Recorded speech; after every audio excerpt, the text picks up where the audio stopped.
A fost odată, ca niciodată, un împărat.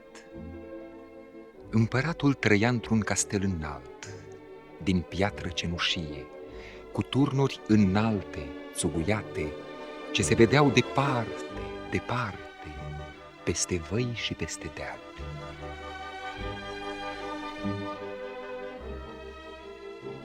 Și-ar fi viețuit împăratul fericit, dinpreună cu frumoasa lui împărăteasă, de nu i-ar fi întunecat de ani de zile un greu necaz. N-aveau copii. Dar iată că într-o zi dorința cea fierbinte se împlini. Vestea se răspândi cu iuțeala fulgerului în toată întinsa împărăție.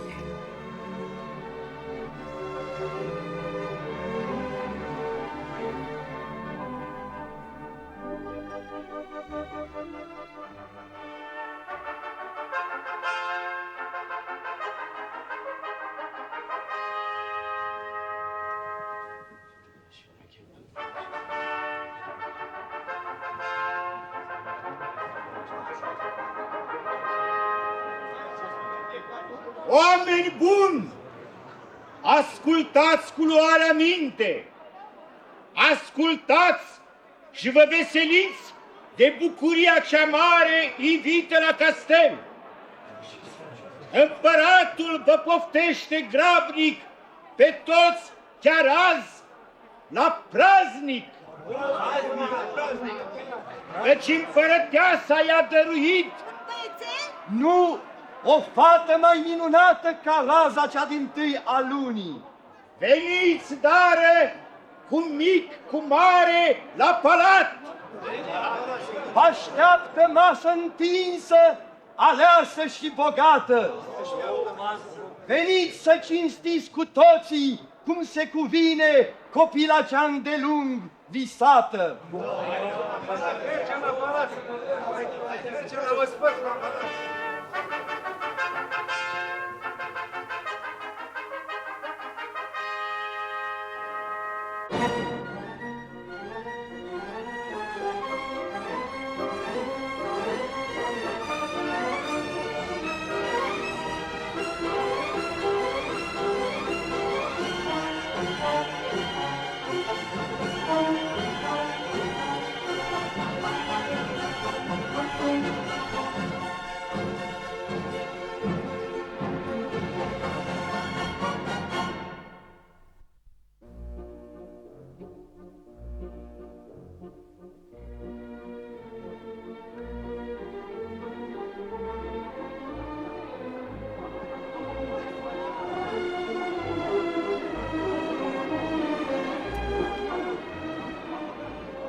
Priviți la masa cea din colț. Ce broderii, ce pietre scumpe, pahare de cleștar. Și farfurii mari și mici. Oh, și lingurile de aur. Le numără și tu, copilă, parcă-s câte 7. Da, da, 7 sunt, pregătite pentru 7 oaspeți. Deci 7, într-adevăr, știu bine pentru cine sunt rânduite, dar iată-le, se arată.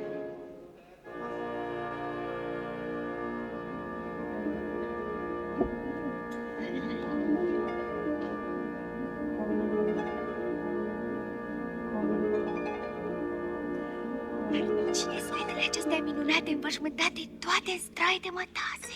Sunt cele 7 zâne din poveste, poftite, precum e obiceiul, la ospățul dat în cinstea copilei abia născute. Uite, dar s-au așezat la masă. Și prag se arată însuși împăratul. Dragi oaspeți, bun găsit! Și voi, frumoase zâne, binevenite fiți acum la castel. Venit am să vă întâmpin. Eu vă urez la toți petrecere voioasă! Poftiți cu toți la praznic, cu toți vă veseliți!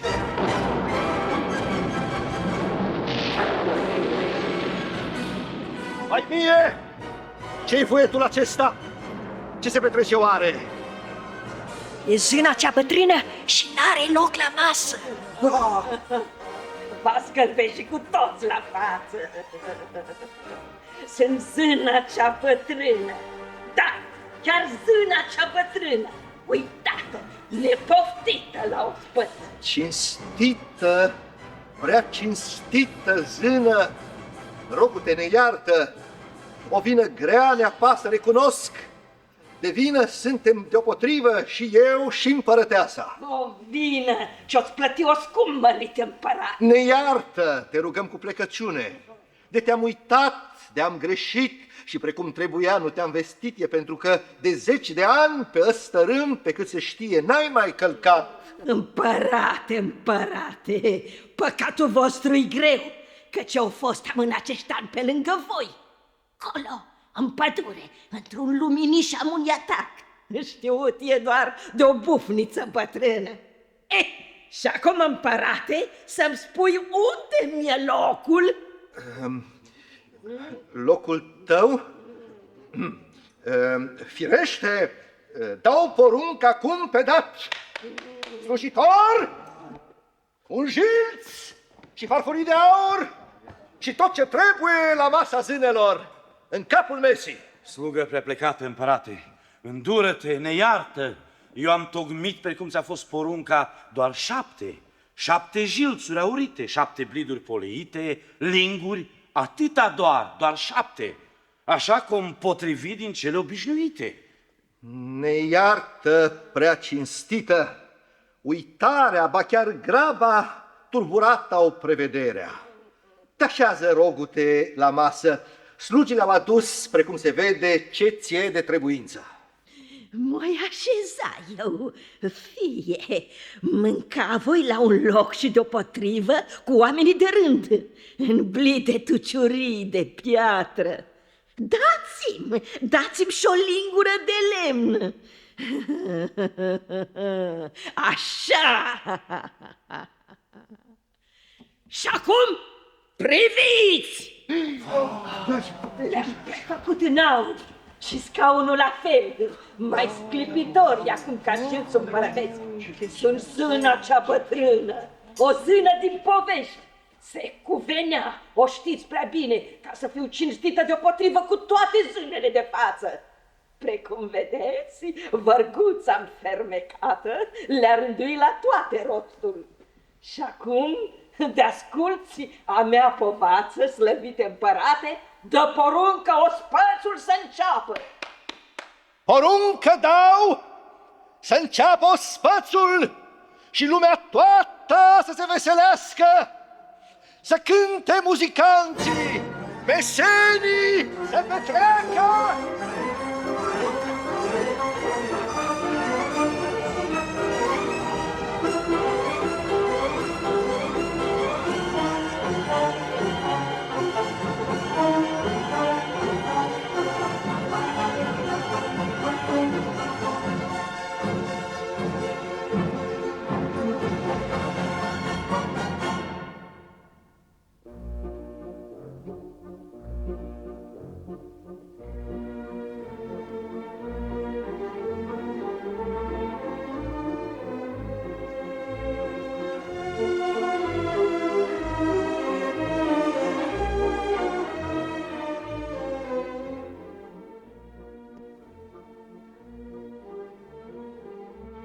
Petrecerea era în toi.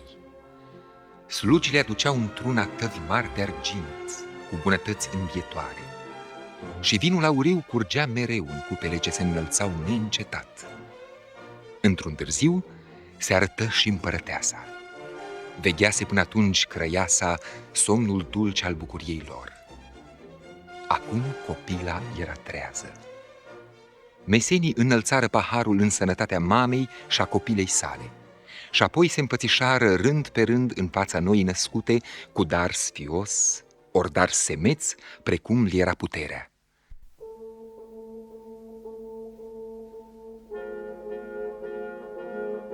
Veni și rândul zânelor să dăruiască.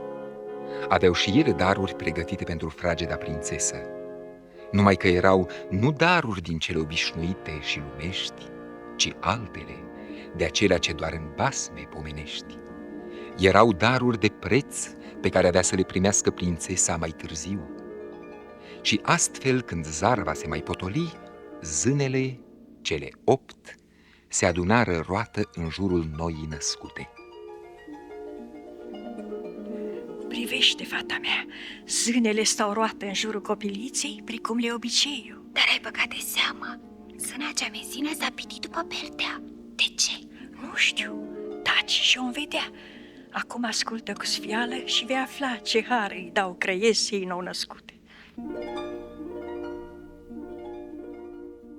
Eu îți doresc, domnița mea, frumoasă tu să fii, ca zânele din basme închipuite de copii. Să ai păr lung, cârlionțat, bălai și ochi ca mare albastră tu să ai. Eu îți doresc, copila mea, să fii înțeleaptă, să ai privirea blândă, să fii dreaptă și cumpătată tu să fii la faptă. Eu, dulcea mea domniță, ți-aș dori să fii gingașe cum e căprioară, zglobie cum e pârâul vară, să ai întotdeauna surâsul de copil. Eu îți dăruiesc un glas ca al privighetorii. Eu grație am lădia florilor. Eu îți urez să-ți placă poezia, pe struna ei să zbor spre lumi de vis, cum zboară către soare ciocărlie.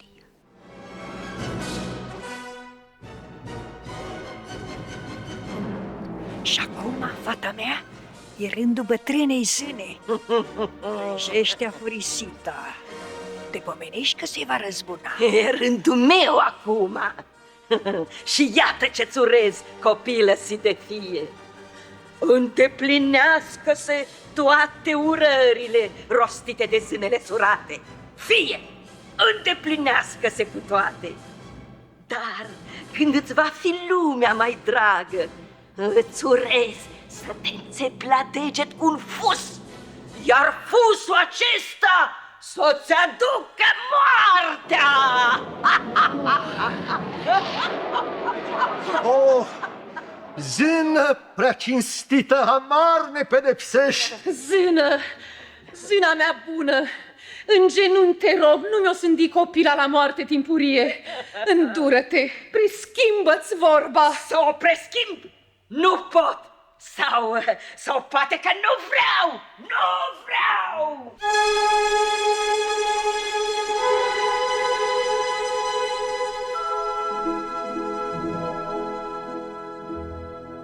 De nu poți tu, pot eu. Oh, zâna cea mesină. Oameni buni, precum vedeți, ascuns am stat după perdea.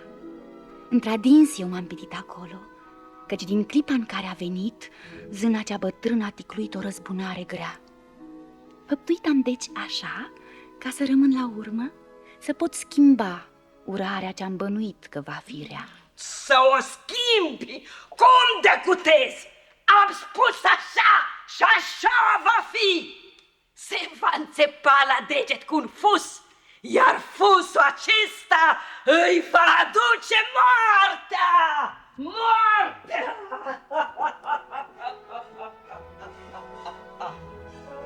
Fie, precum grăi bătrâna zână, cu un fus te-o înțepa, și tuturor li se va părea că moartă ești, dar nu va fi decât o amăgire. Doar la cea dintâi privire părea vei fără viață.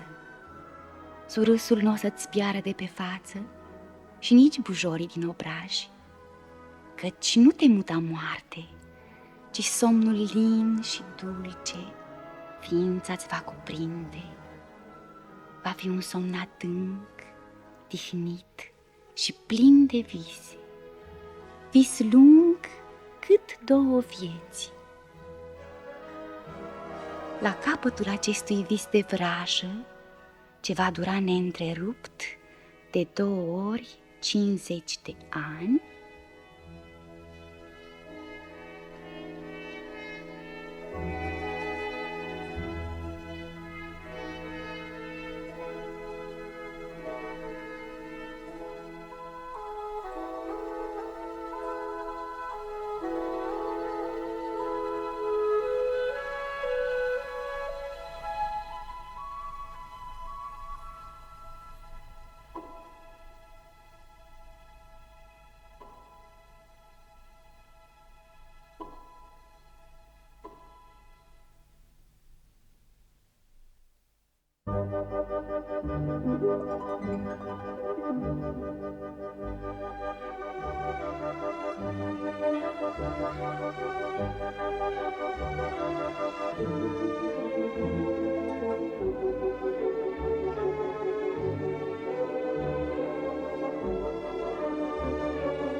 Și astfel, zâna cea mezină preschimbă ursita rea pe care o hrăzise zâna cea haină prințesei nou-născute.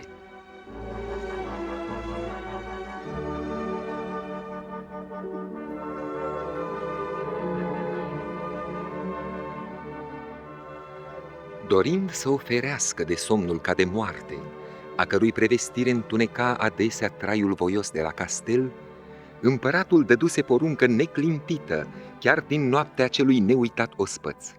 El porunci ca toate fusele din toată întinsa împărăție să fie azvârlite în foc, iar cel ce va călca porunca să fie pedepsit pe loc cu moartea.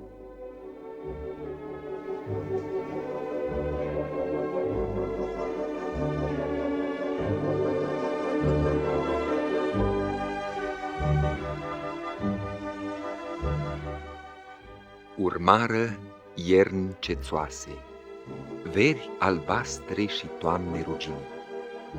Zilele și nopțile se scurgeau lin, închipuind pe negândite șirag lung cât 16 ani.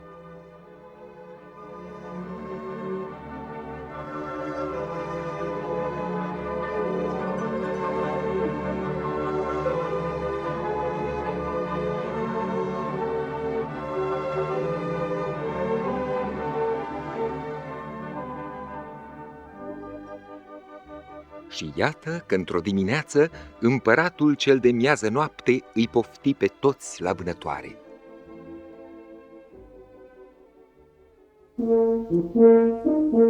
Da, copila mea, se cuvine să plecăm chiar azi. Fii fără grijă, nu vom zăbovi prea mult în codrul cel străin. Să fii cu minte cum-ți obicei. Să nu alergi prea mult prin crâng, că-și fluturi nu-s. Să spui mantia cea de catifea. E toamnă acum, căldura-i trecătoare. Da.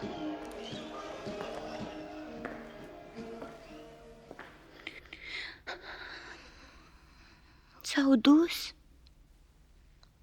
Și ce pustiu e totul împrejur? Slugile-s toate plecate după treburi? Au luat până și câini? Ce să fac?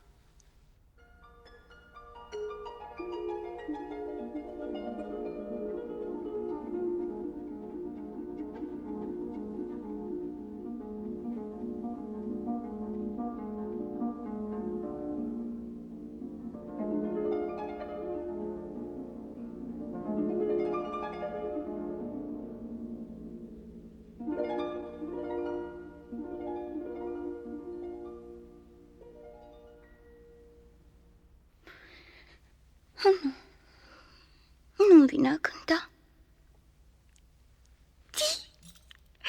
Ia te uit. Mama și-a uitat pe masă cheile Ce multe sunt! Asta e de la sipețul cel cu juvaieruri. Asta e de la cufărașul cu mătăsuri. Asta cât un clește e de la cămara cea cu bunătăți. Dar asta oare de la care ușo fi? Ce ruginită-i, ce mică! Nu mi-aduc aminte să fi zărit vreodată. Ia să vedem.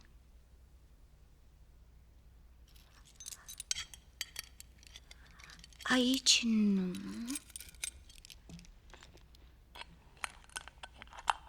Nici aici. Ia să vedem aici.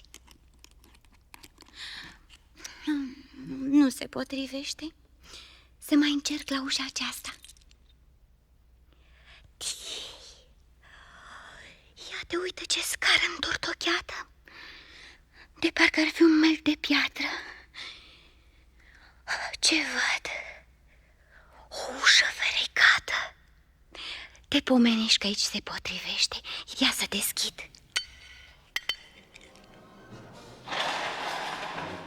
Ce pesnă! Doar o rază de lumină pătrunde prin fereastra cât un pumn.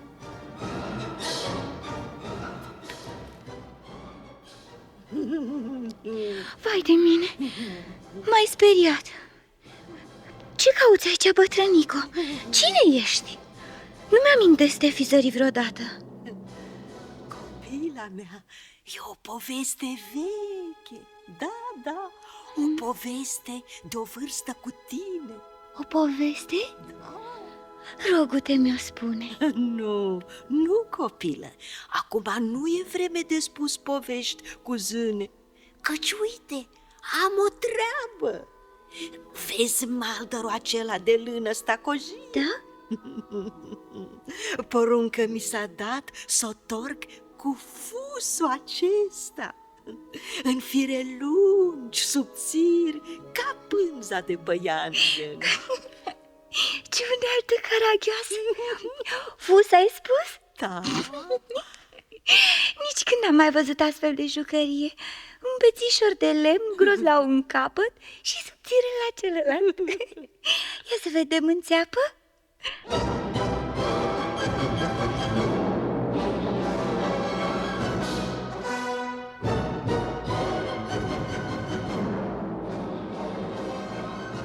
Și când îți va fi lumea cea mai dragă, să te înțepi la deget cu un fus. Au!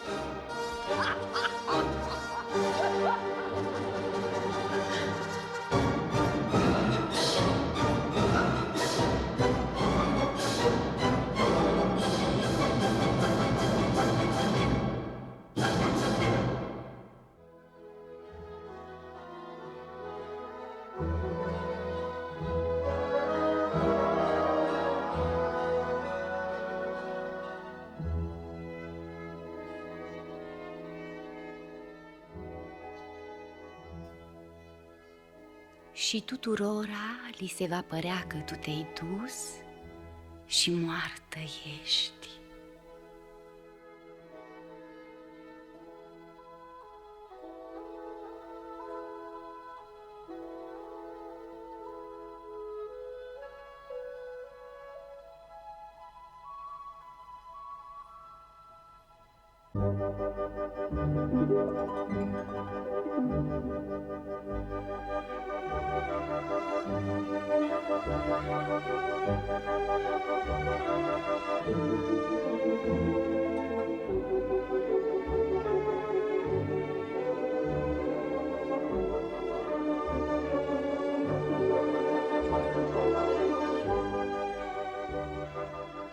Dar nu fu decât o amăgire, căci nu tihna cea fără de întoarcere a morții o cuprinsese pe domniță, ci visul lung de vrajă ce-i fusese hărăzit.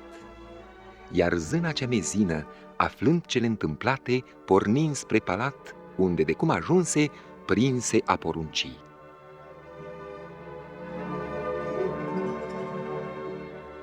Voi, slujitori de colo, Alergați de grabă spre codru întunecat, unde împăratul vânează acum cerbul. Vestiți-l de nenorocire și aduceți-l de grabă.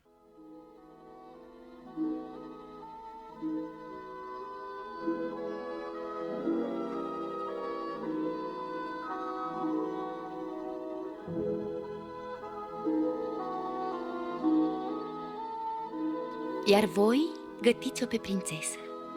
În straie de mireasă, duceți-o acum în turn. E acolo, știu eu bine, o încăpere mare, cu un pat înalt de aur. Pe pat sunt blănuri scumpe. Acolo așezați-o. Puneți-i trandafiri sub cap și trandafiri pe brațe și apoi plecați.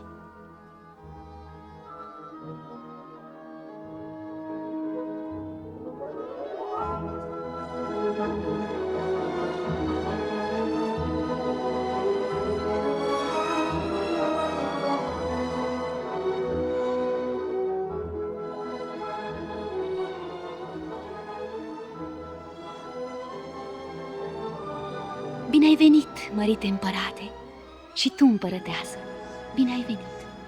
Să nu vă puneți văl cernit, căci, precum știți, e rânduit copilei noastre să nu moară, ci să doarmă, somn lung și plin de vise, un timp. Astfel își va petrece viața. Și acum aflați-mi și povața. Plecați de la castel. Să plecăm? De ce, zână mezină? Aici ne e copila, aici ne e lăcașul. Plecați, căci pentru voi e mult mai bine așa. Domnița va dormi, cum știți, somn lung, cât 2 vieți. Voi n-aveți decât una. Plecați, castelul va dormi și el, pe cât domnița va dormi. Dormi vor deopotrivă grădinarii, fierarii, paznicii și vestitorii cei din turn. Va dormi și focul și șocul copiilor și cântul ciocârliilor va amuți.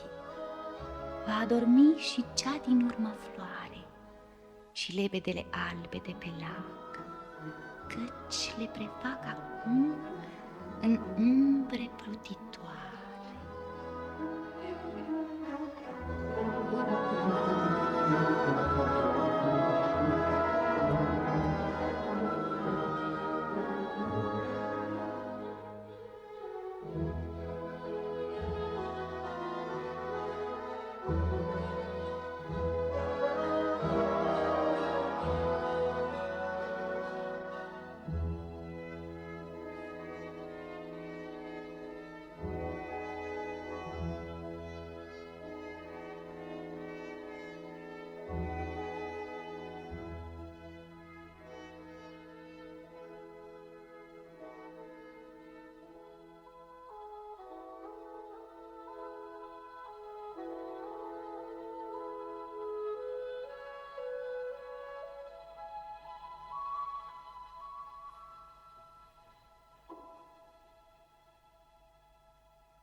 Și într-adevăr, precum grăi mezina zână, a dormi cât ai clipi întreaga fire. A dormi grădina, a țipi lumina focului, a muți și zarva jocului, cântul ciocârliilor se stinse. Peste ziduri, peste turnuri se prelinse o tăcere ca de moarte.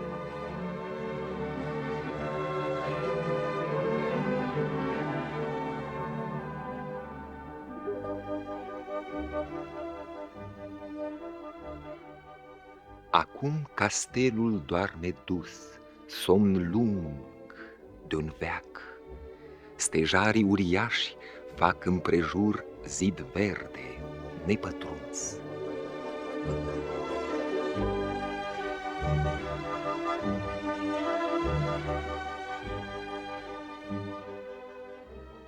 Trec ani.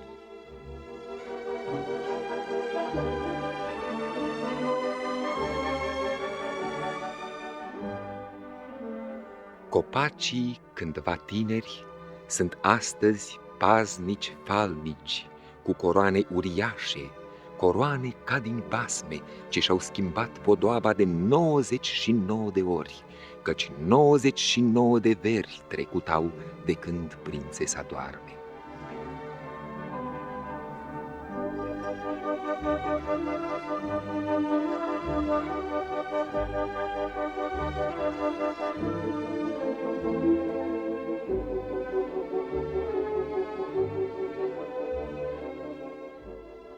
Acum e a 100-a vară.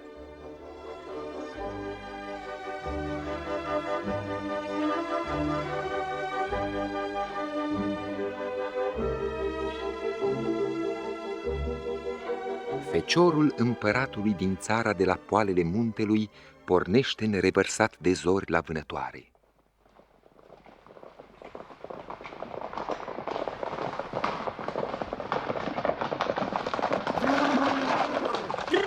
Mărite prinț, încotro, spre ascunzișul unde mișune mistrețul? Sau spre râu, unde la ceasul ăsta vine să se adape căprioara? O, nu, voinicii mei. Azi noi căta nici spre ascunzișul depărtat al porcului mistreț, nici înspre adăpătoarea căprioarei. Ne-am duce azi spre codul întunecat în care mi se spune om de când se știe n-a călcat.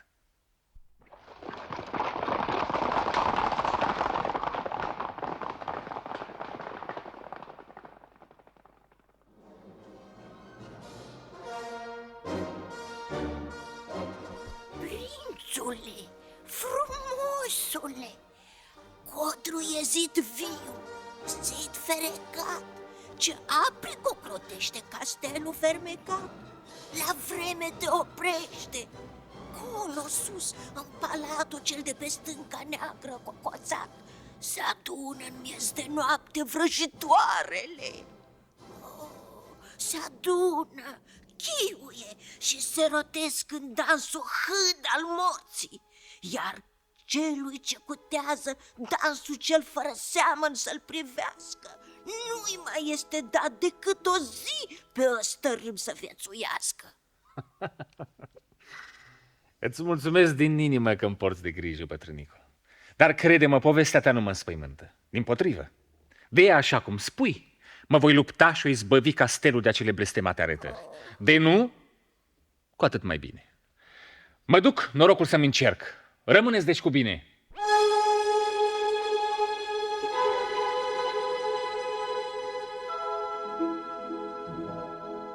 Te oprește doar o clipă, prinț slăvit. Știu unde ai pornit și știu că ești grăbit primejdii să înfrunți. Te du, dar, fără teamă, căci acolo sus, în tainicul castel, nu-s vrăjitoare. Castelul ce se vede e sălașul prințesei adormite. Prințesa doarme de un veac, legată e de o vrajă grea și nu se va deștepta decât atunci când un mire ca tine de viteaz spre ea se va îndrepta. Te du, deci viteaz cu negre plete, de nu te înspăimânta de primejdiile prevestite. Codrul te va primi ca pe un izbăvitor, iar porțile cetății în fața ta se vor desfereca.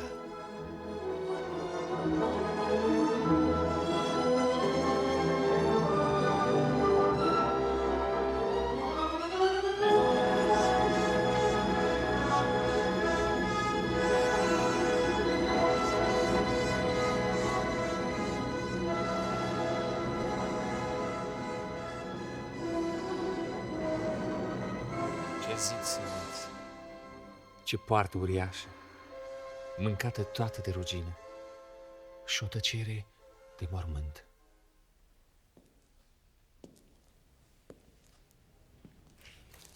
și curtea ce pustie. Ba nu, un câine și încă unul. Îs morți? Ba parcă nu se răsuflă. Colo în colț doi paznici. Parcă-s fără viață. Ba morți nu sunt, căci au obrajii roșii. Ciudat castel. Ciudată viață.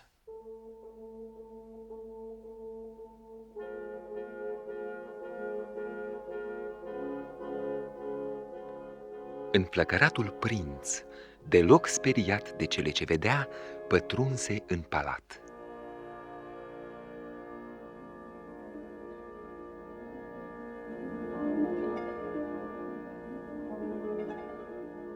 Împinse ca de o mână nevăzută, ușile din calea lui fugeau în lături și pretutindeni oamenii, bărbați, femei, copii, dormeau somn greu, somn lung cât două vieți. Ajunse prințul la scara cea întortocheată, de piatră ca zăpada ce tesuia în turn, iar sus în turn dădu ușor perdeaua la o parte.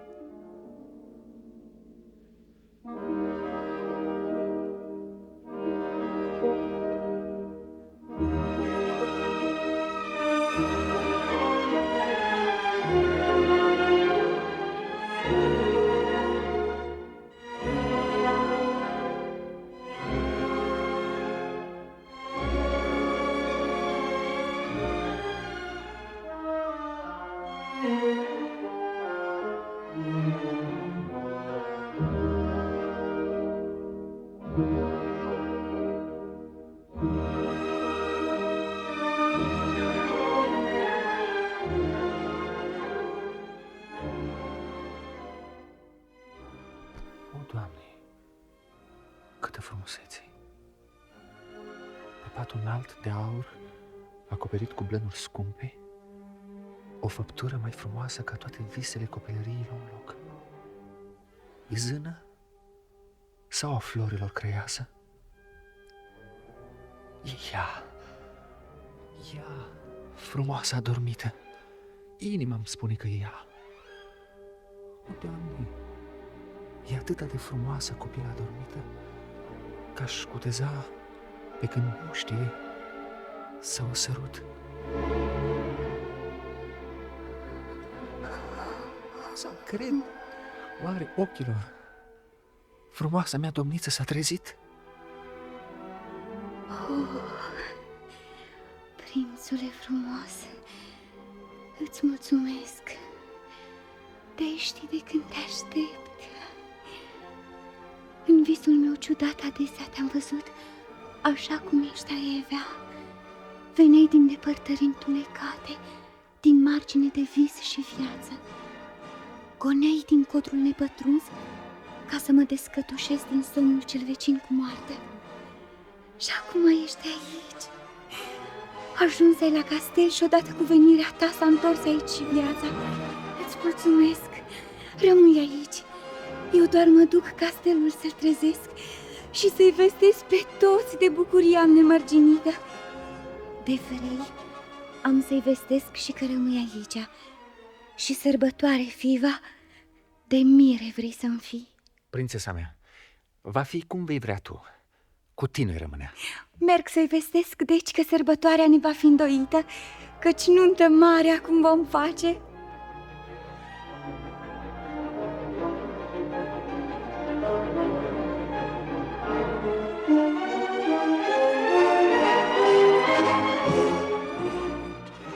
Și se trezi castelul, se treziră grădinarii, paznicii, fierarii și vestitorii cei din turn.